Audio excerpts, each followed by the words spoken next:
Let's review Paschimotanasana, posterior stretching pose, which is a seated forward bend that's going to open the entire spine while elongating the entire back side of the body, including the hamstrings, buttocks, and back muscles.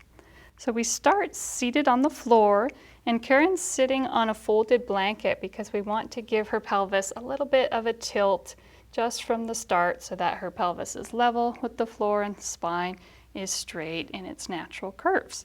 And you really want to sit on the edge of that blanket so it does help to give you that little tilt. The legs are hip width apart, and we're going to start by raising the arms on an inhalation to lengthen the spine. As we exhale, we'll come into the first phase of the pose, which is all about moving from the hip joints. The spine stays straight, including the neck. Shoulders are relaxed down away from the ears, and the legs are active as we stretch out through the heels. With each inhalation, Karen can continue to lengthen her spine. Each exhalation, she might find that her navel can move closer to her thighs. If hamstrings are tight or she wants to deepen her forward fold, she can also have a slight bend in the knees. That's fine. And then we'll come into the relaxation phase of the pose, deep inhalation before we relax that lengthened spine over the legs. It's not about collapsing or forcing the spine to round. We want to keep a nice soft length in the spine as though the chest is moving toward the feet. The legs stay active even though the upper body is soft. And the hands should just land wherever they touch naturally.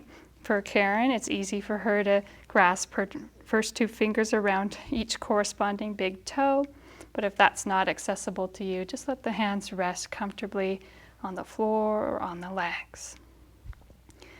And as she breathes deeply, she can notice how this pose helps to release insecurities, fears, anxiety, helping to promote contentment and inner peace. As she mentally affirms, I am safe, I am sound, all good things come to me, they give me peace. And to come out of this pose, she can use her hands, walking them in to help her recapture that straight spine, inhaling as she raises the arms, exhaling out to the sides. She might bend her knees and hug them to the chest, or sit cross-legged in a comfortable neutral pose to integrate the effects of Paschimotanasana. Now, if you have tight hips or hamstrings, or you'd like to deepen your forward fold, you could sit on an additional folded blanket. When you do that, you might find that your knees don't touch the floor, in which case it would be helpful to roll up a blanket or use a cushion under the knees to keep them from hyperextending. You can also use a strap in this pose. First, we would inhale and raise the arms. You could have your strap ready to go. As you come into that first phase of the pose, you would grasp your strap, place it onto the balls of the feet, keeping those back muscles engaged in the active phase, drawing the strap toward you and slightly down so that the purpose of the strap isn't so much to pull the chest forward, but to tilt the pelvis forward in that active phase. And then as she comes into her relaxation phase of the pose, she can release her strap, folding deeper only through relaxation, not through effort.